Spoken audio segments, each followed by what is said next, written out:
우리는 지금 표면적으로는 예수 그리스도의 족보에 대해서 알아보고 있는 거죠. 아브라함으로부터 시작한 이스라엘의 이제 계보가 어떤 과정을 통해서 예수라는 사람을 낳기까지 이르는가에 대한 이제 그 이스라엘 역사라고 할 수 있습니다. 우리로 말하면 이제 뭐 조선 왕조의 계보 이런 거죠. 우리 예리가 잘 외우던데, 예리는 그 어린 꼬마가 조선 왕조의 계보를 태조부터 해서 막 완전히 칼같이 다 외우고 있어. 그 역사에 대해서 정말 해박하더만. 왕만 외우는 게 아니야. 왕의 와이프까지 다 알고 뭐 하여튼 막 역사책 엄청 읽었어. 그거하고 비슷한 거죠 지금. 그런데 예리는 열심히 역사책을 읽어가지고 단지 왕의 이름만 아는 게 아니고 이제 그때 일어난 여러 가지 이제 일들이 고려 왕들도 다 알더라고. 고려 마지막 왕부터 거꾸로 소급해 올라가면서 막 다 알대. 자, 우리도 마찬가지로 지금 표면적으로는 이스라엘의 역사적 계보에 대해서 알아보고 있지만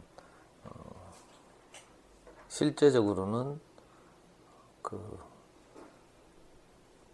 예수라는 한 사람을 통해서 어떻게 우리 인생을 참 만족하게 하는 그리스도가 나타나는가, 이걸 이제 알아보는 거죠.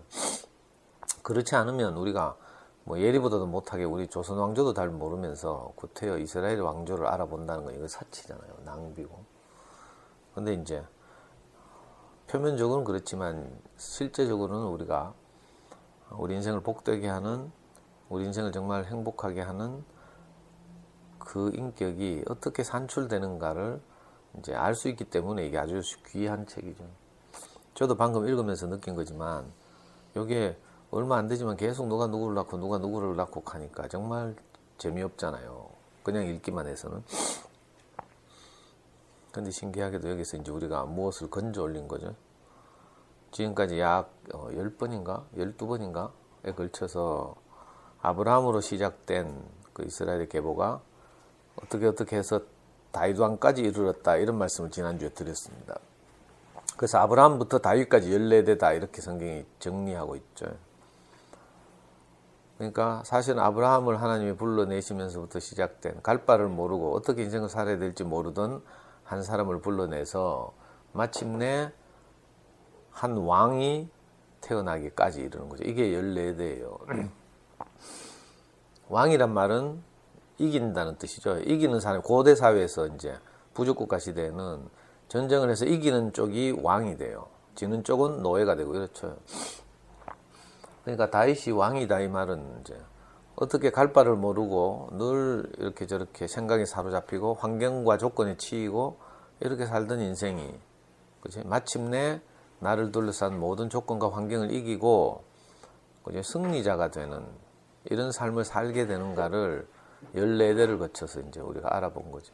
이 14대의 계보 안에는 우리가 당연하지만 정말 자기 인생을 어떻게 살지 몰라서 갈 바를 모르던 그런 상황에서 하나님 말씀을 듣고 자기가 놀던 세계에서 빠져나와서 하나님이 지시하는 곳으로 막 가기 시작한 아브라함부터 시작해서 그 다음에 아브라함의 아들 이삭은 뭐 한 게 아무것도 없다고 했어요. 단지 자기 아버지 아브라함을 잘 둔 덕분에 아브라함에게 축복했던 모든 축복을 그냥 누린 사람을 대표하고 있죠. 그래서 두 번째 사람이 이삭이었어요.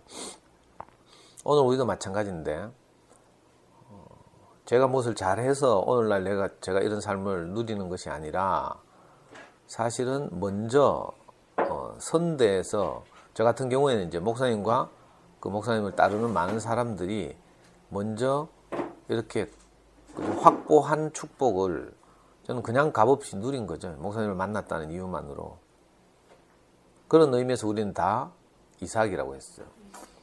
우리가 어떻게 살아야 정말 행복한지 잘 모르는 상태에서 하나님 말씀을 듣고 부름받았다는 점에서 우리는 다 아브라함이고, 또 우리가 우리의 자격이나 조건과 상관없이 먼저 확보된 이 행복을 우리가 그 전적인 은혜로 값없이 누리게 되었다는 점에서 우리는 다 이삭이고 이렇죠. 또 세 번째 이스라엘 조상이 야곱이었는데 이삭의 아들이 야곱이었어요. 야곱은 그 인생을 요약하면 많은 일들이 있었죠. 험난한 많은 일들이 있었기 때문에 이삭하면 딱 그죠? 생각나는 단어가 다루심 이런 뜻 이런 말을 생각나죠. 또 변화됨 이런 거. 이삭은 정말 간사해서 쌍둥이로 태어났는데 야곱은 쌍둥이로 태어났는데 잘 듣고 있네. 야곱을 이삭하니까 대부분의 주어리가 딱 정정하잖아. 쌍둥이로 태어나면서 지보다 먼저 나오는 형의 발꿈치를 잡고 이기려고 했던 이런 성질을 가지고 있는 사람이에요. 우리 연구소에 이제 쌍둥이들 왔었잖아. 얘들 보면 5분 차이라 하더라고. 5분. 그래서 내가 물어봤어. 동생 보고 네 혹시 그 형이라 카나카니까 절대 안 간대. 둘이 뭐 얼마나 경쟁적인지 막 소문이 풀 때도 막 둘이 경쟁하니라고 막 바바박 하면서 풀어. 근데 야곱은 그보다 훨씬 더하다고 했죠. 에사하고 같이 태어나면서 아예 뱃속에서부터 막 형의 발꿈치를 잡고 형을 땡겨 들놓고 엄마 자궁 속으로 지가 먼저 나오려 하다 실패한 이런 인물이니까 얼마나 자기밖에 모르는 사람이겠어요. 그 외에도 많은 일들이 있었죠. 근데 중요한 것은 신기하게도 그죠? 그 하나님 나라의 계보, 이스라엘의 계보에서는 점잖은 성격을 가진 에서가 그 계보를 잇는 게 아니라 오히려 문제가 많고 흠이 있고 이렇지만 그죠? 그 절대적 갈망을 가진 성경에서 그래서 장자권에 대한 갈망 이렇게 말하죠. 그 하나님의 생명을 소중하게 생각하는 그 갈망을 가진 야곱이 오히려 하나님의 선택을 받는 거라. 그래서 이 야곱을 통해서 12아들이 태어나죠. 자, 우리도 마찬가지인데 우리가 나를 들여다보면 정말 우린 보잘것 없잖아요. 표면적으로 볼 때는 막 우리가 미쳐가지고 막 내가 낸데 하고 이렇게 살았지만 사실 우린 내면 깊숙한 곳을 들여다보면 우린 정말 아무것도 아니죠. 자기밖에 모르고 좋은 것은 하나도 없고 그죠. 어제 목사님이 딱 하더라고. 말씀 마지막 말미에 이 쓰레기 같은 인생을 부르셨어. 이렇게 하더라고. 우리는 목사님 가면 이렇게 하잖아요. 근데 목사님은 자기 자신을 생각할 때마다 이 쓰레기 같은 인생을 부르셔서 또 어제 뭐라고 말씀하셨는가 하면 시궁창에서 나를 건지셔서 이렇게 하더라고. 야, 1시간 반, 2시간 가까이 말씀하셨는데 그거 대충 듣지만 그런 말 들으면 귀가 번쩍 뜨인다니까. 야, 목사님 당신도 자기 자신에 대해서 저렇게 진실하신 분이구나. 우리가 볼 때 목사님은 너무 아름답고 진실하고 영광스러운 분인데 자기 자신이 하나님 앞에 딱 서서 자기를 비춰보니까 쓰레기 같은 인생, 시궁창에서 건져 올린 자기 인생 이렇게 하더라고. 그 시궁창에서 우리를 건지셔서 우리가 어떻게 하나님 마음을 표현하는 사람으로 변화시켰는지 너무 감사한 일이죠. 그러니까 사실은 야곱은 남이 아니라 우리 자신이죠. 자, 갈 바를 모르던 상태에서 부름을 받았다는 점에서 우리는 아브라함이고 우리의 노력과 상관없이 값없이 은혜를 입었다는 점에서 우리는 다 이삭이고 또 그렇게 해서 은혜를 입었을 뿐만 아니라 우리가 많은 과정을 거쳐서 변화되잖아요. 이런저런 많은 일들이 있으면서 우리 안에 있는 그 우리밖에 모르는 아담의 속성들이 다 드러나죠. 하나님을 거역하고 그죠? 자기를 표현하고 이러는 사탄에게 농락당한 우리가 다 드러나잖아요. 이러면서 이제 하나님 말씀이 우리 안에 점점 스며들어와서 우리를 변화시키는 거죠. 그래서 어제 누가 수목원에 교화목 사진 찍어 올렸더만 그런 것처럼 교화목이 그렇게 변화한 것처럼 우리도 마침내 변화하잖아요. 이 변화를 그죠? 상징하는 것이 야곱이죠. 그래서 야곱은 또 우리 자신인 거라. 이스라엘의 조상들의 이름이지만 사실은 우리 안에 있는 하나님 말씀 듣고 많은 과정을 거치면서 변화해서 마침내 12아들을 낳는 풍성을 낳는다 이런 말이죠. 12아들을 낳았다는 말이니까 이스라엘에서 10이라는 숫자는 항상 그죠? 그 무한한 확산, 무한한 번성 이런 걸 상징하거든요. 우리도 보면 우리가 하나님 말씀을 듣고 변화되잖아요. 그러면 신기하게도 우리 안에서 이 풍성을 낳게 되는 거라. 야곱은 12아들을 생물학적으로 낳았지만 그래서 결국은 이스라엘이라는 왕국의 기초가 되는 12부족이 되었지만 그죠? 이건 이제 꼭 물리적으로만 생각할 일이 아니라 우리 인격 안에서 생각하면 우리가 하나님 말씀을 듣고 점점 사람이 변화해서 마침내 우리를 통해서 늘 사람들을 즐겁게 하고 행복하게 하는 그리스도를 풍성하게 표현하게 되죠. 다양하게 낳게 되고. 이게 너무 감사한 일이에요. 어떻게 우리를 시궁창에서 부르셔서 쓰레기 같은 인생을 변화시켜서 이렇게 아름다운 향기가 나게 하는 사람으로 점점 바뀌어가는지 진짜 놀라운 일이죠. 뿐만 아니라 또 물리적으로도 우리 주변 사람들에게 이거 향기를 점점 퍼뜨리잖아요. 그렇게 해서 점점 우리가 주위 사람들의 마음을 얻고 소통하고 이렇게 되죠. 저도 지금 생각해 보니까 꿈에도 상상하지 못했던 그런 삶을 지금 살고 있거든요. 옛날 나를 생각하면 이번에 우리 교회 그 입구에 딱 가니까 비석 하나 새겨져 있더라고. 아버지 집 하면서 목사님이 쓰신 짧은 너무 감사해서 쓴 그 글귀인데 거기 보면 원하는 것보다 더 많은 더 좋은 것을 주신 하나님 이렇게 표현해놨어요. 우리는 사실 원하는 게 뭔지도 잘 몰라. 애기들 보면 지가 원하는 게 뭔지도 모르고 빽빽거리고 울어. 근데 엄마는 아기들보다 오히려 더 잘 알고 있죠. 아, 저기 기저귀가 젖어서 그렇구나 이렇게. 아기는 뭣도 모르고 우는데 엄마는 그걸 잘 헤아려서 기저귀도 갈아주고 뭐 그죠? 또 병원에도 데리고 가고 뭐 이렇게 하잖아요. 지금 생각해 보니까 목사님 당신 인생이 그렇기도 하지만 자기가 한 번도 생각해보지 못했던 많은 형제들을 자기에게 주셔서 함께 살게 한 것이 정말 행복하다 이렇게 늘 말씀하시거든요. 그러니까 우리가 생각하지 못했던 것까지 주시는 거죠. 사실 우리가 뭐 때문에 우리가 부족한지 잘 몰라. 우리 하나님 말씀 듣기 전에는요, 야, 애가 공부를 잘 못해서 그런가? 아니면 내가 너무 뚜껑이 자주 열려서 그런가? 뭐 아니면 우리가 집이 가난해서 그런가? 그래서 뭐 학원 보낼 돈이 없어서 그런가? 뭐 이런저런 많은 생각을 했잖아요.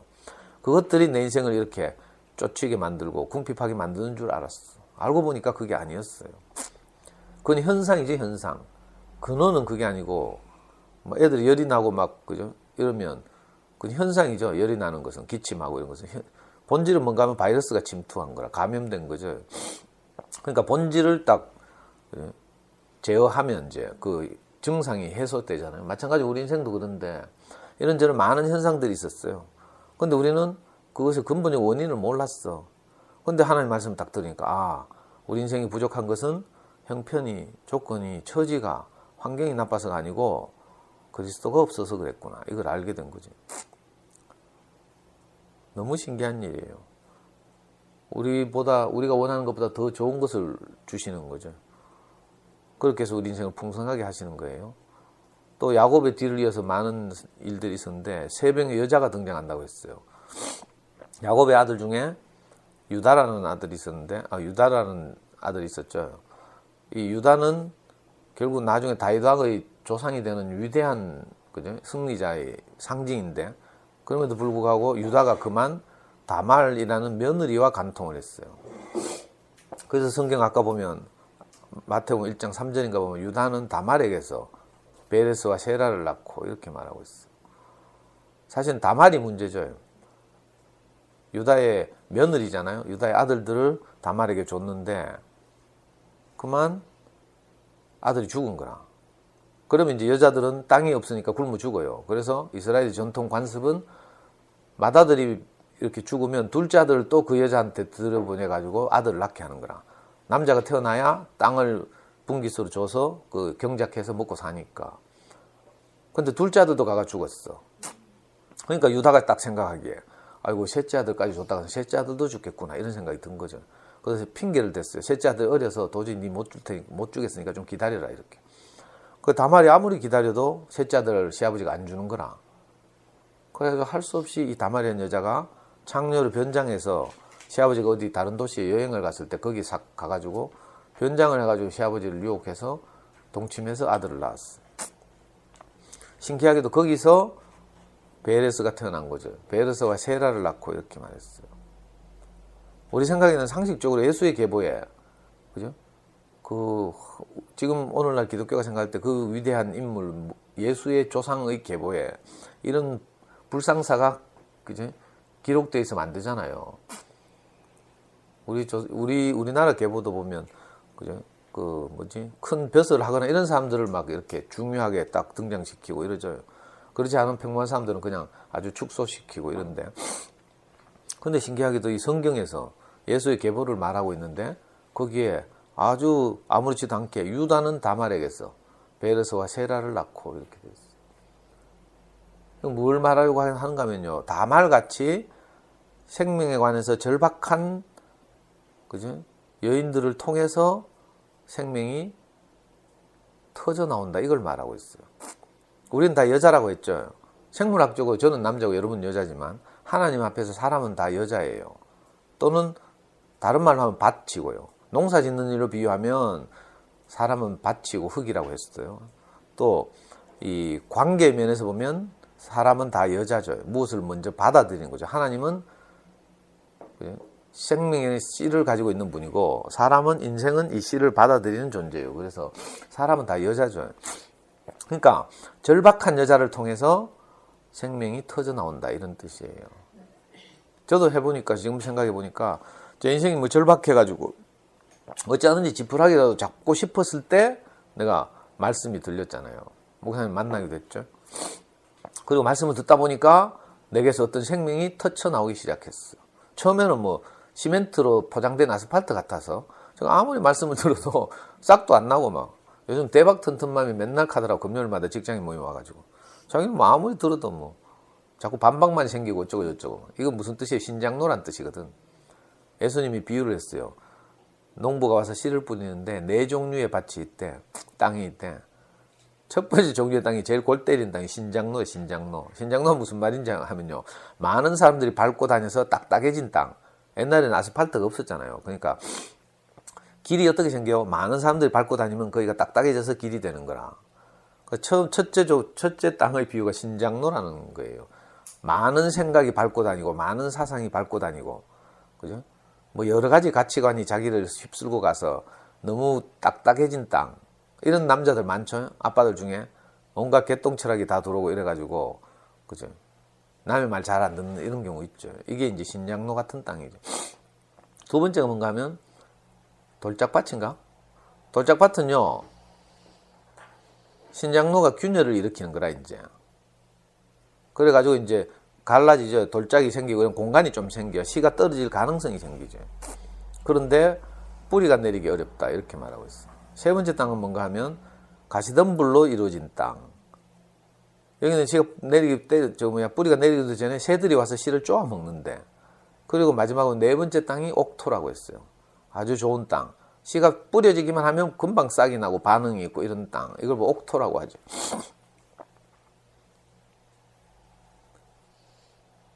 어떤 땅이 옥토인가 하면 바로 절박한 여자, 다말 같은 여자가 옥토예요. 그죠? 너무 절박해서 하나님의 말씀을 듣지 않으면 안 되는 이런 환경과 조건에 처한 이런 사람은 복이 있는 거예요. 저처럼. 저는 34살 때 정말 지금 생각하니까 별거 아닌데 그때는 뭐 앞길이 막막해가지고 뭐. 요즘 보니까 뭐 여자들 혼자 사는 여자도 많고 막 그죠? 결혼도 늦게 하고 이러잖아. 요즘 또 30대 후반 중후반에 막 노처녀도 많아. 어제 우리 와이프 가던데 자기 3학년 교무실에 3학년 담임들이 10명 있는데 그중에 4명이 노처녀래.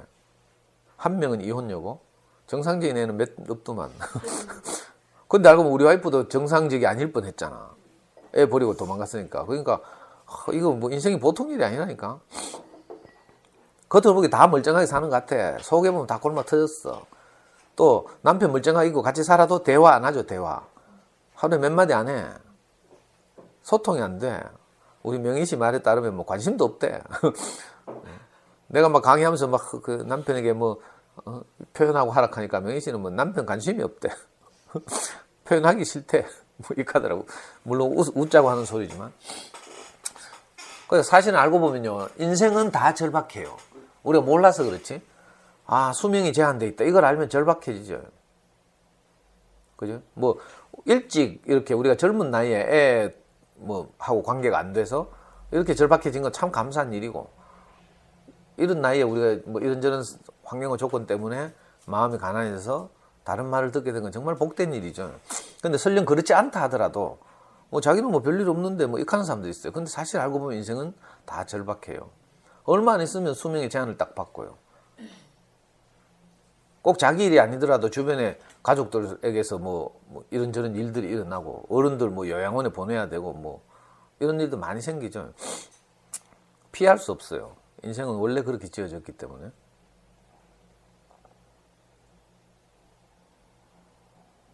그런데 이렇게 절박한 상황에서 우리가 말씀을 듣고 다말처럼 어떻게 하든지 이 생명을 그죠? 유지 좀 받고 싶어서 자식을 낳아야 땅을 받으니까 그래야 먹고 사니까 거기다 하나님 생명이 있어야 비로소 아이들과 소통하고 살고 나도 행복하고 만족해지니까 우리가 이 말씀을 듣지 않으면 안 되게 된 거죠.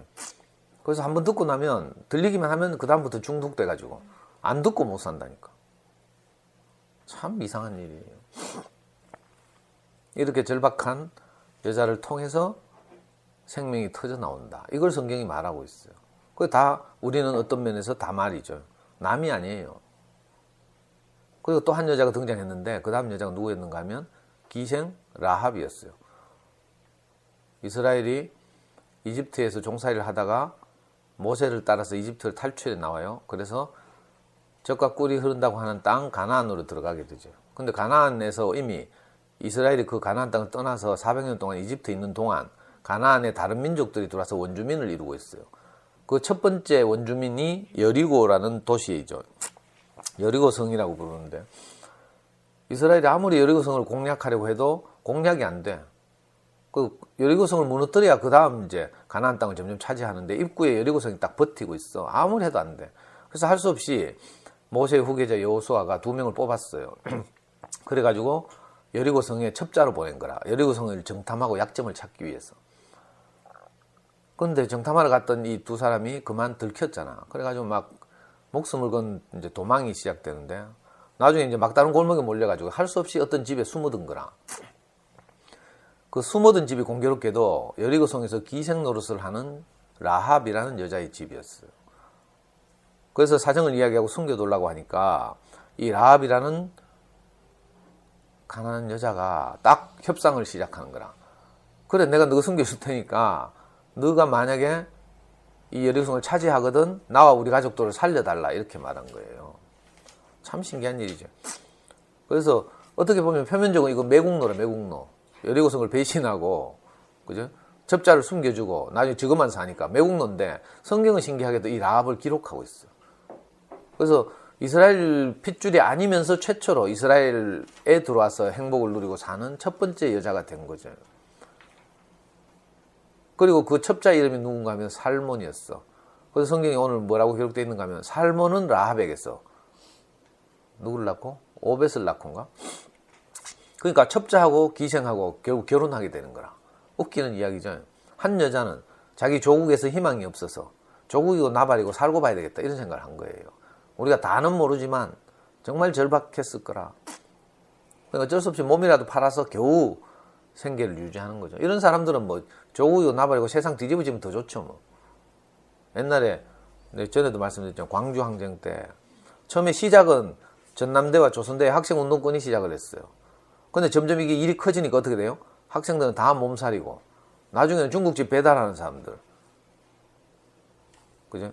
또는 막노동하는 사람들 이걸 보고 도시 비공식 부분 이렇게 부르는데 통계에 잡히지 않는 그런 허드렛 일을 하는 사람들 이런 사람들이 막 적극적으로 가담하고 막 이랬거든요. 이 라합도 아마 그런 여자 같아요. 그래서 내 뭐 인정이고 사정이고 볼 것 없이 난 가끔 이제 이런 분들을 보잖아요. 전에 내가 몸담고 있고 뭐 어디서 활동하고 뭐 이렇게 그죠? 그때 만났던 커뮤니티도 있고 이런데 딱 말씀 듣고 나니까 그걸 뭐 나 몰라라 하고 그죠? 하나님 말씀 안으로 쑥쑥 들어오는 이런 사람들 가끔 만나요. 그러니까 옛날 친구들은 저절로 정리되고 걔도 정리되고 막 맨날 연구소 가고 살고 뭐 이러잖아. 그 희한한 일이죠. 뭐 저도 그랬고. 그러니까 우리는 다 그런 면에서 라합 같은 여자죠. 전에 내가 그 발 딛고 살던 곳을 바로 배신하고, 그죠? 내가 살기 위해서 이제 새로운 사람들 만나서 이렇게 복되게 사는 이런 인생을 결단하는 거라. 그래서 살몬은 라합에서 보아스를 낳고구나. 아니다, 오벳을 낳고인가? 보아스를 낳고. 그 보아스가 나중에 어떻게 돼요? 위대한 이스라엘의 가장 위대한 왕 다윗의 할머니가 되는 거라. 아, 보아스가 아니고 라합이. 여자 둘 지나갔어요. 세 번째 여자가 누구였는가 하면 룻이라는 이방 여자예요. 룻은 정통 이스라엘 사람이 아니고 이스라엘의 계보에서 약간 빗겨난 모압이라는 땅의 여자였어요. 이 여자가 희한하게도 이스라엘에 시집을 왔는데 또 이 여자도 기구하게 남편이 죽어. 성경에서 남편 죽는 여자도 많죠. 이건 무슨 말인가 하면요. 내가 전에 남편으로 섬기고 따르고 의지하던 것, 이것이 죽는 거라. 성경에서 남편 하는 말은 항상 내가 의지하는 어떤 것. 우리가 육신적으로도 남편 하면 내가 믿고 의지하고 따르고, 그죠? 나를 행복하게 할 어떤 대상, 이게 내 남편이잖아요. 그래서 결혼하죠. 그러니까 이스라엘에서 남편 하는 말은 항상 이런 의미를 가지고 있어요. 여자들이 자꾸 남편이 죽어. 왜 그런 줄 알아요? 그 남편이 내 인생을 진짜 복되게 하는 남편이 아니거든. 그래서 지금 여러분들도 사실은 지금까지 오면서 많은 남편들을 거쳤어요. 육신적으로는 한 남편하고 살았겠지만, 그죠? 인격적으로는 내가 전에는 돈을 내 남편으로 여겼고, 어떤 때는 자존심을 내 남편으로 여겼고, 어떤 때는 자녀 교육을 내 남편으로 여겼고, 이렇게. 어떤 사상이나 철학을 내 남편으로 여기고, 우리가 여러 남편을 거쳤죠. 근데 남편이 죽는 거라. 내게서. 어느 날 보니까, 아이고, 돈이 다가 아니구나. 이걸 우리 깨닫게 되죠. 그러면 내 남편이 내게서 죽는 거라. 그러면 또 우리가 새 남편을 받아들여. 그래. 돈 말고 다른 거. 그죠? 이런 식으로. 우리가 여러 남편을 거쳐왔어요. 근데 남편이 죽는 거라. 그럼 또 시어머니에게서 둘째 아들을 받아야 되죠. 이 여자도, 그죠? 누구라고? 룻? 모압 여자 룻도 이 이스라엘에 시집 왔는데 남편이 그만 죽었어. 그리고 동서도인데 동서 남편도 죽었어. 그리고 시어머니는 늙었어. 그 시어머니가 젊기만 하면 시어머니가 다시 시집 가가지고 아들을 낳으면 그 아들 키워가지고 주면 되는데 그럴 기대도 없어. 그래서 시어머니가 뭐라고 말하는 줄 알아요? 나는 늙어서 이제 다시 시집 가서 아들 낳아가지고 네 줄 수도 없고 그러니까 너희들은 각자 조국으로 돌아가라 이렇게 하는 거라. 그랬더니 한 여자는 좀 빼다가 돌아가는데 동서는 이 룻이라는 여자는 저는 모압 땅으로 돌아가 봐야 별 희망이 없습니다. 그러니까 저는 어머니를 따라가겠습니다. 어머니의 하나님이 내 하나님이 되고 어머니의 나라가 내 나라가 될 것입니다. 이렇게 딱 고백하고 정말 시어머니를 따라서 이스라엘로 돌아오죠. 마침 그때 이스라엘이 풍년이 들었다는 거라. 저는 흉년이 들어가지고 이스라엘 땅을 떠나왔는데 풍년이 들어가지고 막 곡식이 남아뒀는데 그래가지고 이 두 과부가 이스라엘 땅으로 돌아가요. 돌아가서 이제 풍년이니까 남의 밭에 가서 이삭을 줍는 거라. 이삭만 주어도 먹고 사니까. 그래가지고 이 룻이 이삭을 주우러 갔다가 보니까 희한하게 밭의 주인을 만나죠. 밭의 주인이 이삭 줍는 여자를 보니까 좀 이뻤나 봐. 그래가지고 딱 취해가지고 보아스라는 밭의 주인이 룻이라는 이방 여자를 자기 와이프로 취하는 거죠. 이때는 뭐 중혼 일부 다처 이런 걸 하니까 이건 뭘 말하는가 하면요. 꼭 우리 인생과 같죠. 우리가 여러 남편을 거쳐서 과부가 된 여자 같은데 어느 날 말씀을 듣고 그리스도라는 어떤 인격을 우리 남편으로 우리가 믿고 의지하고 따르는 그런 분으로 받아들이게 된 거죠. 저는 옛날에 뭐 마르크스주의도 공부하고요. 이런저런 뭐 개똥철학도 알고 이랬지만 목사님을 딱 만나가지고 목사님 말씀을 딱 듣고 나니까 저는 내가 의지하고 따르던 남편들이 내게서 다 죽고 그죠? 목사님 말씀을 통해서 표현되는 그 그리스도라는 어떤 인격이 내 인생의 남편이 됐어요. 그래서 어떠하든지 그리스도가 표현될 수 있으면 내 인생이 행복하고 이 마음이 표현되지 않으면 내가 넉넉하지 않고 이렇게 된 거죠. 그 희한한 남편을 우리가 만나게 됐어요. 이게 룻이라는 여자였어요. 그래서 룻이 마침내 다윗 왕의 할머니가 되죠. 그래서 지난주에 이새는 다윗 왕을 낳으니라 이까지 했어요.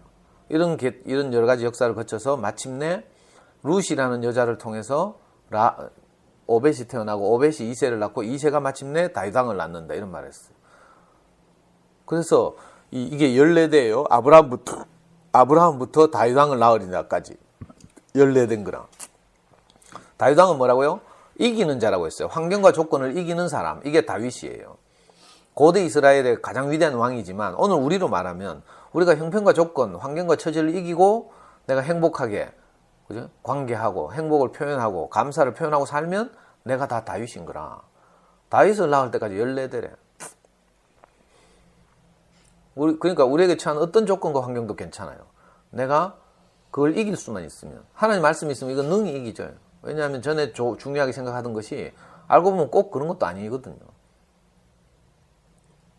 그래서 마침내 이새를 통해서 다윗이 태어나는 거라. 다윗은 이새의 8번째 아들이라고 했어요. 아버지도 버린 아들이라고 했죠.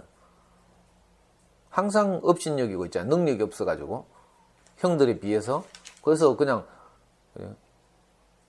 그때 당시에 하나님의 마음을 가진 선지자가 이스라엘의 둘째 왕을 삼으려고 첫째 왕을 세웠는데 첫째 왕의 이름이 사울이었죠. 사울이 너무 준수하고 위대하고 훌륭하고 이랬는데 그래서 온 백성들이 사울을 왕으로 주십시오 해가지고 사울을 왕으로 세웠어. 그랬더니 인마에게 너무 잘나가지고 하나님 말씀을 안 듣는 거예요. 교만해져가지고. 그래가지고 민심이 이반되죠. 그래서 할 수 없이 하나님이 선지자를 통해서 사무엘을 통해서 둘째 왕을 세우는 거라. 그래서 하나님이 사무엘에게 계시를 줘가지고 이새의 집에 가면 왕이 있을 것이다 이렇게 해가지고 이새의 집에 사무엘이 찾아가요. 그래서 왕감을 면접 보는데 이새가 7 아들을 다 면접을 보여. 그런데 사무엘이 봐서 아무리 봐도 이게 야, 이 사람이다 하는 마음에 드는 아들이 없어. 그러니까 이상하다 하면서 사무엘이 혹시 아들 더 음약하니까 그때 이새가 하는 말이 8번째 아들이 하나 있긴 한데 걔는 뭐 볼 필요도 없습니다. 너무 못났고 키도 작고 뭐 이래가지고 양치러 보냈습니다 이렇게 하잖아요. 그러니까 아버지도 내 갈로 밖으로 내놓은 아들이란 뜻이에요. 근데 선지자가 빨리 데리고 와보라 해가지고 딱 다윗이 들어오는 순간 딱 보니까 사무엘의 마음에 이 사람이 바로 그 사람이다 이 생각이 들었대. 참 신기하죠. 그렇게 해서 이스라엘 왕이 되는 거. 그렇다고 바로 왕이 되는 게 아니고 많은 과정을 거쳐요. 이제 그리고 우리가 유명하게 아는 고사 있잖아요. 골리앗과의 싸움. 다윗과 골리앗 싸움 있죠. 다윗이 골리앗이 막 이스라엘 어떤 장수가 나가도 다 지는데 할 수 없어가지고 다윗이 딱 나가가지고 있잖아요. 양칠 때 쓰던 물맷돌 가지고 몇 바퀴 돌려가 던져가지고 골리앗이 이마에 정통으로 맞춰가지고 바로 골리앗이 엎어졌다 하면서 이 신화적인 이야기 있죠. 자 그렇게 하면서 이제 백성들의 마음이 점점 다윗에게로 오고. 근데 다윗은 항상 겸손해서 사울을 억지로 해치고 왕이 되려고 하지 않고 하나님의 뜻을 기다리고 이랬다 하죠. 그래서 막 백성들이 계속 지보고 왕이 되라 해도 계속 사양하고 도망다니고 막 어떻게 하나님이 세우신 왕을 내가 해치고 내가 왕이 되겠느냐고 이렇게 했대요. 그래서 오히려 더 백성들의 신망을 더 두텁게 얻고 그래서 마침내 이스라엘의 2번째 왕이 되고 이는 이스라엘 역사에서 가장 위대한 왕이죠. 그래서 다윗 때문에 이스라엘에서 메시아 사상이 생겨났어요. 나중에 다윗이 죽고 나서 이스라엘이 개판이 되거든. 개판이 되고 나니까 이스라엘 사람들은 항상 다윗 같은 위대한 왕, 우리 민족을 다른 민족의 압제에서 구원해줄 다윗 같은 위대한 왕, 이걸 계속 기다리게 된 거죠. 다윗이 살아생전에 딱 한 번 실수를 했대. 그게 뭐였는가 하면요. 어느 날 궁전에서 궁전 높은 데서 이렇게 산책하다 옆집에 웬 여자가 빨고 목욕하는 걸 그만 본 거라. 근데 몸매가 너무 좋았나 봐. 그러니까 신화를 시켜서 저 여자가 웬 여자고 하니까 자기 부하 장군 우리아라는 장군이 있는데 우리아의 아내입니다 이렇게 하는 거야. 그래 그때 다윗이 눈이 헷가닥 해가지고 정신 나가가지고요. 그 부하 장군 우리아를 최전방에 내보내가 전쟁터에 서 죽게 하는 거야. 그리고 우리아의 아내를 취해가지고 아들을 낳게 돼요. 다윗의 인생에서 가장 치명적인 그리고 유일한 실패가 이거죠. 우리아의 아내를 강제로 취한 것. 원래 하나님의 사람들이 싸움에서 이기는 거는요, 전쟁을 잘해서 이기는 게 아니에요. 이겨서 이제 우리가 다윗을 보통 사자라고 비유하죠. 사자, 용맹한 사자, 동물의 제왕, 이걸 사자라고 하는데 신기하게도 성경은 뭐라고 하는가 하면요, 어린 양 같은 사자 이렇게 말해요. 왕 같은 제사장 이렇게 말하고 사자 같은 어린 양. 그러니까 항상 이기는 거 어떻게 이기는가 하면 어린 양으로 이긴다 이런 뜻이에요. 하나님의 성품을 가지고 우리가 환경과 조건을 이기는 거죠. 어린 양이 딱 생각나는 상징들이 있죠. 그리고 사자가 상징되는 어떤 이미지가 있잖아요.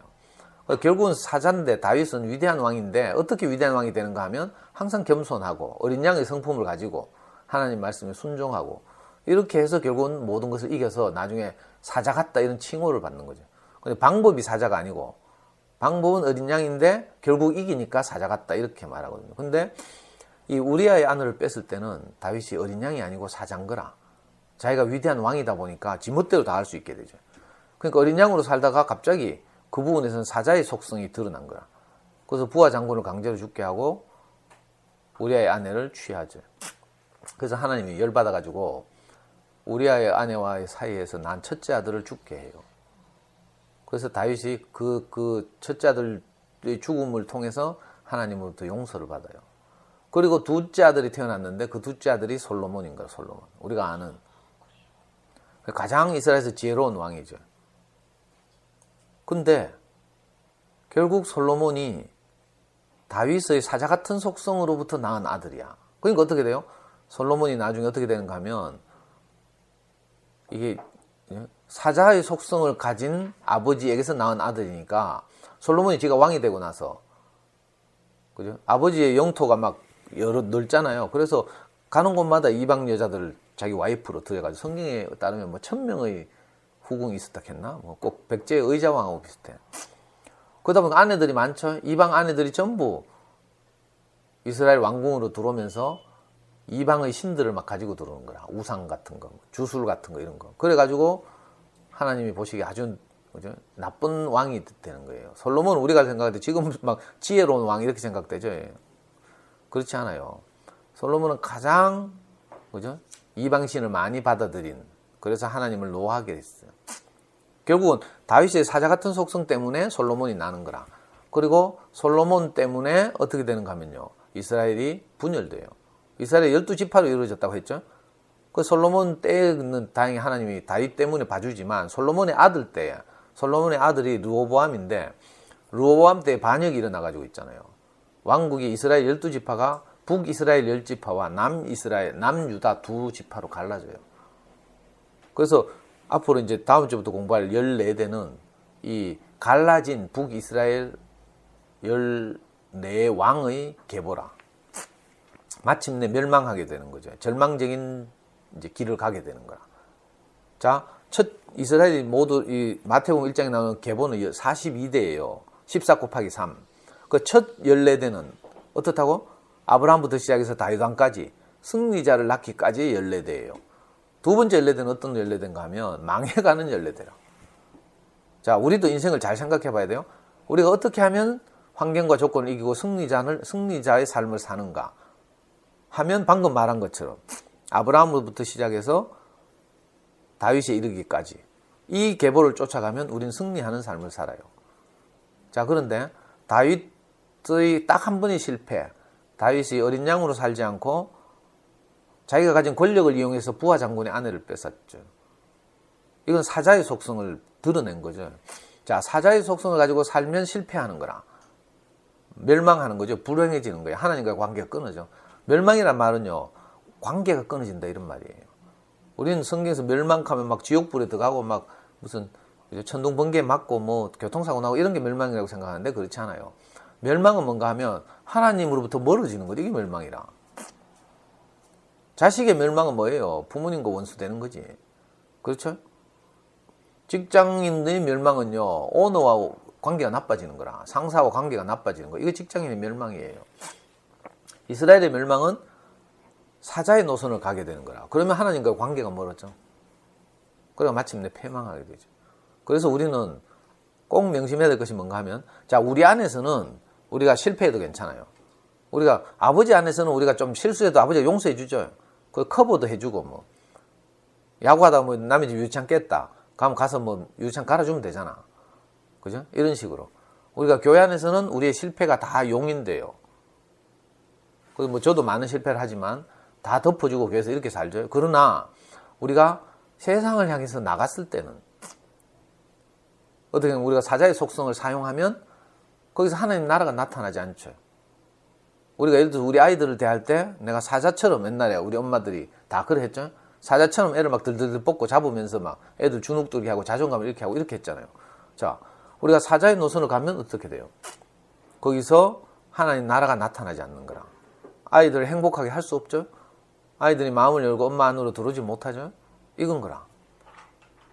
그러니까 내가 목사님한테는 내가 막 재롱을 떨고 막 땡강 부리고 실패했어도 막 목사님 봐주세요 하고 이럴 수 있지만, 내가 세상을, 예를 들어서 내가 연구소에 와서는 내가 사자의 노선을 살면 어떻게 돼요? 엄마들이 잃는 거라. 여기서는 봐주세요가 없어요. 목사님한테 내가 봐주세요 할 수 있지만, 연구소 엄마들 열받아가지고 내하고 관계 끊고 연구소 끊어보고 나가는데, 여기서 좀 봐주세요 걔가 통할 일이 없어요. 그렇죠? 그러니까 내가 세상을 향해서는 어린 양으로 살아야 되는 거라. 자, 우리 집으로 돌아가도 똑같아요. 집도 마찬가지로 세상이라. 어쩌면 내가 우리 집안에 복을 전할 사람이죠. 남편한테 복을 달라고 하면 안 돼. 왜? 남편은 하나님 말씀이 없으니까 복을 줄 게 없어. 내가 사실 복을 나눠줘야 돼. 내가 먼저 말씀을 듣고 가서. 근데 거기서 내 성질대로 예를 들어서 남편한테 했다.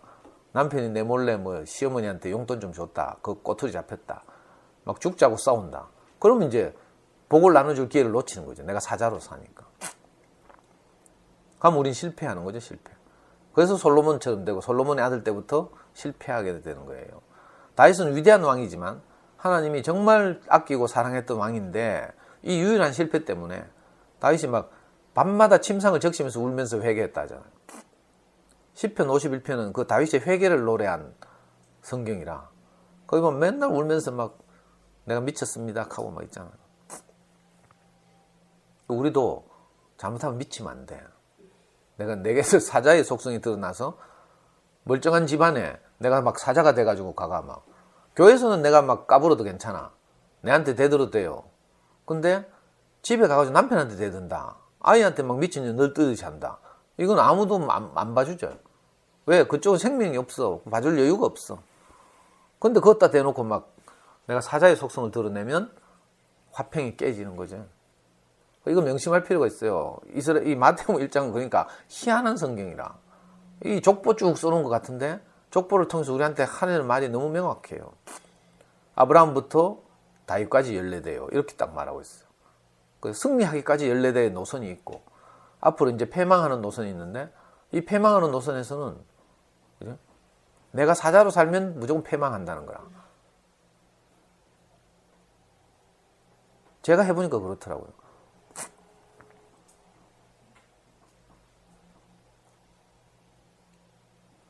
교회 안에서는 얼마든지 누리고 살잖아요. 실패하고 좌절도 하고, 그래도 늘 아버지 같은 분이 계시니까 우리를 보듬고 또 힘이 나게 하고, 그죠? 기다려주고, 이래가지고 또 우리가 생명이 자라고, 이렇게. 그러니까 진짜 고향 같은 곳에서 우리가 뛰놀고 살 수 있었어요. 근데 우리가 밖에 나가면 어떻게 된가 하면, 내가 목사님을 대신하는 사람이죠. 근원적으로는 하나님을 대신하는 사람이지만, 저는 현실적으로 목사님을 대신하고 있잖아요. 어떤 엄마들이, 누가 했겠지? 막 이사도 오고 가락하는데 연구소 문 안 닫을 거죠? 하면서 내한테 묻더라고. 누군지 내 기억이 안 나네. 그래서 내가 그렇게 대답했어요. 내가 내 개인적으로 사는 것 같으면 연구소 언제든지 때려치울 수 있지만, 나는 목사님을 대신해서 살고 있다. 그래서 연구소 때려치우고 이런 건 내 마음대로 못한다. 적어도 내가 목사님과 교회에 욕먹이는 일을 안 할 테니까. 그렇죠? 그러니까 어찌하든지 내가, 그죠? 나를 만나는 사람들에게 어린 양을 표현하고, 그죠? 그렇게 해서 함께 살아야 내가 목사님을 대신하는 게 되잖아요. 근데 내가 예를 들어서 헷가닥해서 누가 좀 속상했다고 쳐서 엄마들한테 막 욕하고 막 니는 다시 나타나지 마라 하고 이렇게 하면, 내가 이제 사람을 잃는 거지 뭐. 이게 사자로 사는 거라. 실패하는 거고 분열되는 거죠. 저는 성질이 더러워서 아직 가끔 가다 이렇게 할 때가 있어. 어떤 엄마 전화 와서 막 내한테 따지고 막 이렇게 하면 열받아가지고 막 이런 식 하면서 막. 지금도 하나한테 그렇게 해가지고 지금 삐져가 교회 안 나오는 애가 있잖아. 물론 이건 이제 언제든지 내가 무릎 꿇고 마음을 풀 그런 자신이 있기 때문에 이제 어떤 데 성질내고 이러지만, 아직 그런 관계가 아닌 분들 있잖아요. 갓 이제 우리 연구소에 온다니 이런 분들한테 내가 막 극하면 정말 실족해서 영 떠나보면 하나님 나라의 손실이죠, 손실. 그래서 다윗의 인생에서 가장 치명적인 실패, 이게 그만 헷가닥 해가지고 사자를 드러낸 거라. 왕이라는 권력을 이용해서 부하 장군의 와이프를 뺏은 거죠. 왜냐하면 하나님을 대신하는 사람은 이거 세상에 나면 갑이거든, 갑. 요즘 말로 하면. 하나님 말씀이 있으니까 이건 권력이에요, 어떻게 보면. 어린 양이라는 권력. 우리 말을 들으면 다 좋잖아요. 사람들이 좋아하죠. 어쩌면 이게 권력일 수 있어요. 특히 우리 연구소에 오거나 하나님 말씀 듣는 분들은, 그죠? 그래서 저를 보면 막 다 잘해주고 막 이러잖아요. 근데 제가 헷가닥 해가지고 그걸 이용해서 예를 들면, 그죠? 사리사욕을 채운다든지, 내 성질대로 한다든지 이러면 이건 이제 하나님 보시기에 악한 거죠. 그래서 나도 조심해야 되는데.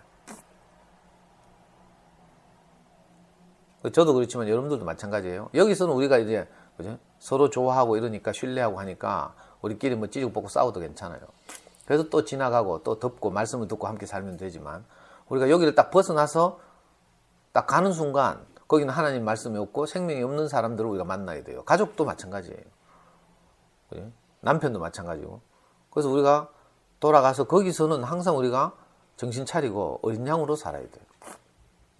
잠시 헷가닥 하면 전쟁을, 집안에서 전쟁을 일으킨다니까, 우리가. 그죠? 말씀 듣고 나니까 남편이 좀 없어 보이잖아. 우리 자매들 공통적으로 겪는 현상이 이거라. 하나님 말씀 딱 듣고 나서 신랑을 딱 보니까 너무 없어 보여. 저건 하나님 말씀도 안 듣고 뭐 맨날 하는 말이라고는 뭐 죽음도 없고 막 지 밖에 모르고 막 이렇잖아요. 없어 보인다니까. 그럼 무시가 되지. 판단이 되고. 자칫하면 우리가 갑이 돼. 그래가지고 니는 뭐 인간이 돼가지고 하면서 속으로 막 이렇게 생각하죠. 그거 무시하면 안 돼. 왜냐하면요, 우리가 하나님 말씀을 듣게 된 것이 우리가 잘나서가 아니거든. 제가 항상 우리 자매들한테 하는 말이 있어요. 저를 좋아하잖아요. 신뢰하고. 그래서 제가 항상 옛날 이야기를 하죠. 나는 너희 신랑보다 더 했다. 내가 단지 지금 이렇게 사람들에게 신뢰를 받는 이유는 내가 하나님 말씀을 들었기 때문이지. 그러니까 누구라도, 우리 가족들 중에 누구라도 하나님 말씀 들으면 다 우리처럼 되는 거예요. 이건 시간 문제라. 왜냐하면 저 같은 사람도 그렇게 됐으니까. 목사님 어제 말씀했잖아요. 이 쓰레기 같은 인생을 부르셔서 이렇게 말했다니까. 시궁창 같은 인생을 건지셔서 영광스러운 하나님의 마음을 대신하게 하게 이렇게 복을 주셨다는 거예요. 그러니까 우리가 교회 사람들 보고요. 우리 특히 젊은 자매들 이제 접촉하다 보면 청년부도 가고 이렇게 교회 사람들 보잖아요. 보면 너무 좋죠. 자기가 없는 사람들이 사니까. 근데 그걸 보고 집에 가서 또는 가족들을 보면 너무 답답해. 그렇다고 해서 우리가 갑자기 갑이 돼가지고 판단하면 안 된다고요. 그러면 상처를 주고 그저 치명상을 입히는 거라. 네가 인간이가 하고 막 꼴도 보기 싫고 막 이런 일이 있다니까. 이건 물론 이거 처음 이제 말씀을 접한 사람들 명현 반응이긴 하지만 장기적으로 봤을 때 우리 교회에 있는 사람들도 사실은 다 똑같다. 다 아담이었다. 이걸 꼭 기억할 필요가 있어요. 근데 하나님 말씀이 들어와서 저 사람들이 조금 인간 구실을 하는 거지.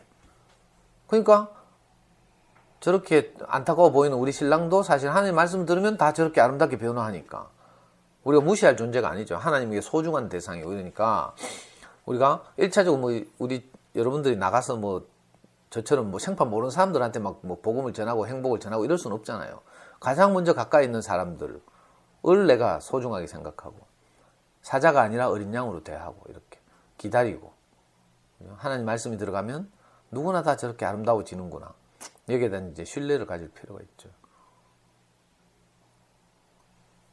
그래서 오늘 6절 마지막에는 뭐라고 되어 있는가 하면 이새는 다윗 왕을 낳으니라 해놓고 그 다음에 6절 마지막에 보니까 다윗은 우리아의 아내에게서 솔로몬을 낳고 이렇게 되어 있죠. 우리아의 아내 이름은 사실 밧세바라예요. 밧세바라는 이름이 있어요. 근데 이건 부정적인 이름으로 쓰이기 때문에 밧세바라는 이름을 지우고 그냥 우리아의 아내 이렇게 했어요. 왜?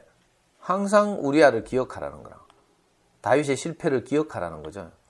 다윗이 사자의 속성을 드러내서 부하 장군을 해하고 그 아내를 취했으니까 그냥 다윗은 밧세바에게서 솔로몬을 낳고 이렇게 하지 않고 꼭 다윗은 우리아의 아내에게서 솔로몬을 낳고 이렇게 해가지고 죽은 우리아를 늘 기억하게 하는 거라. 우리가 사자가 되면 누군가 죽게 돼 있어요. 누군가 피해를 보죠. 관계를 해치게 되고 이러니까. 그 성경 진짜 재밌게 해서 이 간단한 한 구절 짧은 몇 마디인데 여기서도 얼마든지 우리가 우리 인생을 그죠? 복되게 하는 많은 그죠? 가르침과 교훈들을 얻을 수 있죠. 다윗은 우리아의 아내에게서 솔로몬을 낳고 여러분들에게만이 아니고 제게도 이게 하나님이 하시는 말씀이죠. 저도 어떻게 보면 목사님 말씀을 듣고 내가 이렇게 살아왔으니까 제가 만나는 많은 분들에게 나도 모르는 사이에 갑이 되더라고. 그죠? 어제도 내 교회에서 어떤 우리 축구하는 형제하고 내가 대화를 하는데, 우리 누구지? 수진이하고 내가 대화를 하는데, 수진이가 하는데, 형 그거 하나 하다가 뭐 하니까, 오영호 형이 형한테 정말 크게 실족했다 하더라 하면서. 왜 하니까, 어느 날 여름 집회를 갔다가 돌아오는 길에 고속도로 휴게소에서 우리 형제들 여름 집회 속리산에서 소백산 가면 돌아올 때 빤이 들리는 고속도로가 빤하잖아. 휴게소가 빤해. 그래서 거기 들러서 뭐 쉬고 오는데 고속도로 휴게소에서 형을 만났는데 형이 생 깠다는 거라. 그래서 정말 자기를 무시한다고 생각해. 물론 그때 저 상태가 안 좋을 때지만 이런저런 분쟁이 일어나고 그러니까 지가 상태가 안 좋을 때지만 저는 사실은 지금까지 누구에게도 그렇거든요. 인사 잘 못하고 이래. 우리 형한테도 내가 생 까잖아 지금도. 교회 가면 다른 형제들 막 반가워서 서로 악수하고 온 의자를 돌아다니고 좌석을 돌아다니고 이렇게 인사하는데 나는 인사는 그게 안 돼가 내 자리에만 딱 갇혀 있어. 이게 내 한계거든. 내 인사를 잘 못해요. 근데 오영호가 딱 실족한 거라. 그리고 어제 그 수진이랑 내하고 같이 축구하는 형제가 내보고 말하기를 이제 형도 형 혼자만 생각하고 살면 안 된다. 형이 원래 그런 스타일이긴 하지만 형은 형도 모르게 지금까지 그렇게 호주에서 강의하고 이렇게 살면서 교회를 대표하는 사람이 됐다. 이렇게 딱 말하는 거야. 그 형도 이제는 사람들 만나면 팔도 한번 흔들고, 그 사회적, 교회적 지위에 걸맞게 살아야 된다. 이렇게 딱 조언하더라고. 그 말 들으니까 내가, 아이고, 뜨끔하대. 그렇구나 싶고 있잖아. 아유, 내가 뭐, 나는 항상 이렇게 생각하거든요. 나는 그냥 교회 안에서 구석대기 붙어 있고, 뭐, 아까 목사님 말씀하신 것처럼 정말 아무것도 아닌 그런 사람이니까 그런 의식이 없었거든. 근데 다른 한편으로는 내가 교회를 대표하고 있어요. 내가 세상에 나오면. 그렇죠? 그러니까 나도 모르게 내가 갑돼 있는 거라, 다윗처럼. 하나님 말씀을 다 좋아하고 이러니까. 그러니까 내가 이걸 소중하게 생각해야 하는 거죠. 천연적으로 내 성질이 그렇고 스타일이 그러니까 그렇게만 내가 살 수 없겠더라고. 어제 내 그 큰 깨달음을 얻었다니까. 아, 내가 억지로라도 이렇게 사람들 오면 막 아는 척하고 손도 들고 이렇게 인사도 하고 막 해야 되는구나 이 생각이 들대. 그거 안 해가지고 그래. 내하고 20년을 같이 산 축구도 20년 같이 한 놈이 삐져가지고 막 있잖아. 계속 모임에서마다 그 이야기 하고 돌아다녔대. 나는 못 들었는데 그게 여름 집회가 언제라. 근데 그걸 지금까지 어제 처음 들었다니까.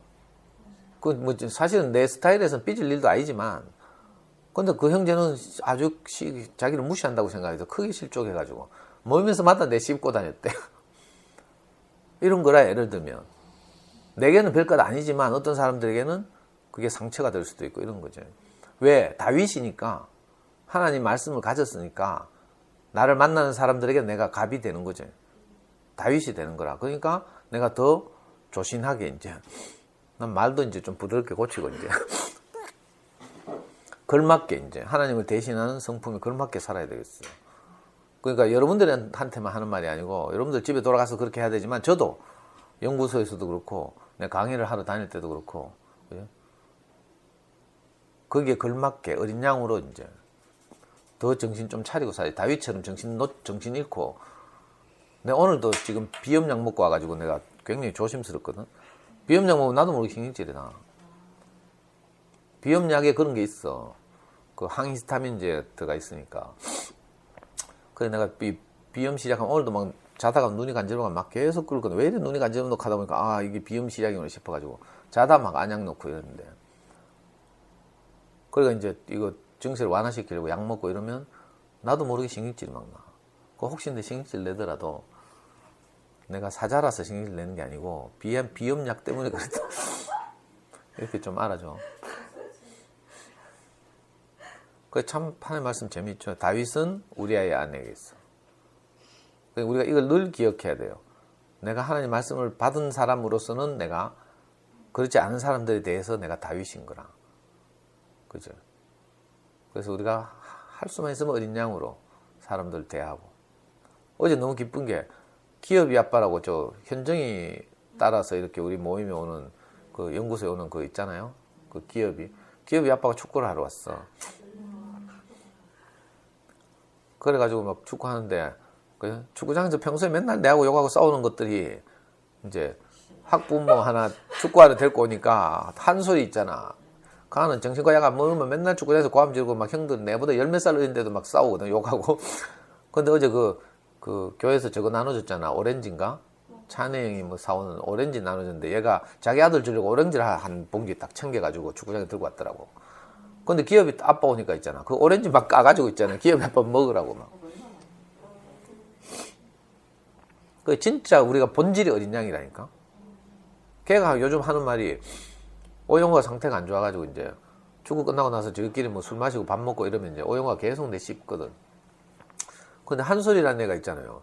얘 술만 마시면 내한테 덤비고 막 이런 애 축구장에서 많이 싸우고 옛날에 뭐 술 마시고 내한테 우리 집에 쳐들어온다 해가지고 내가 할 수 없이 어떤 초등학교 운동장으로 나오라 해가 밤 새벽 1시에 초등학교 운동장으로 나간 적도 있어. 얘 때문에. 지가 너무 축구장에 속상하다 이거지. 이제 내가 막 내 멋대로 하니까. 그런데 나가서 남도 초등학교 운동장에서 새벽 1시에 만나가지고 울면서 걔한테 그런 이야기 했다니까. 나는 너에게서 목사님 말씀 듣고 교회 앞에서 간증하던 그 진실하고 아름다운 너만 나는 기억한다. 내가 이렇게 딱 간증했어. 그러니까 애가 그 화가 확 풀리대. 술 마시고 막 너무 분해가지고 나를 운동장으로 불러낸 놈이. 이게 우리의 진실이거든. 나도 축구장에서 막 월락하지만 그건 육체적으로 생물학적으로 어쩔 수 없는 것이고 진짜 우리 진실은 한 사람을 기억하는 것은 뭔가 하면 한솔이가 평소에 어떻게 하든지 상관없이 하나님 말씀을 듣고 그게 반응해서 화답 간증을 하던 걔만 딱 내게 사진 찍혀 있거든. 그게 그 사람의 진실이니까. 우리가 다 그래요. 우리 한솔이가 신기하게도 그 술자리 가면 축구장에서 애들끼리 저희끼리 술 마시러 가면 신기하게도 항상 나를 옹호한다는 거야. 형들은 상도형을 정말 모른다 하면서 상도형은 저렇게 막 와라락 하지만 그 속에는 독이 하나도 없다. 항상 한솔이가 나를 변호하는 거야. 상도형 화내고 나서 뒷거리는 거 봤나 하면서 단지 축구장에서 누구 발 맞고 먼저 나갔냐 어느 편 공이고 뭐 이거 가지고 싸울 때 이제 그런 걸로 우리가 막 자극받고 이러면 막 서로 막 고함 지르고 하거든. 근데 사실은 상도형은 독이 없다 하면서 한솔이가 나를 대신해서 그러니까 열 몇 살 어린 그죠? 달성 군청에 근무하다가 하도 직장 동료하고 싸워가지고 애가 관계가 안 돼. 왜? 이게 조울증이거든 얘가. 그러면 수틀리면 민원인들하고 싸우고 할 수 없이 지금 달성군청에서 나와가지고 어디 다른 데 발령받아가 달성군청을 벗어났잖아. 왜? 거기서 관계가 안 돼요. 그 정도로 어려워. 그래서 할 수 없이 이제 정신과 가서 약 먹고 있거든. 근데 그런 어려움 겪는 형제인데도 그 마음 속에 정말 어린 양밖에 없는 거야. 그런데 어제 그 기업의 아빠한테 레몬 까주는 거, 오렌지 까주는 거 보고 내가 얼마나 감동이 됐는지. 야, 형제들이 다 저런 마음으로 한 사람을 대하는구나. 내가 축구장에 데리고 와도 전혀 걱정이 안 되는 거라.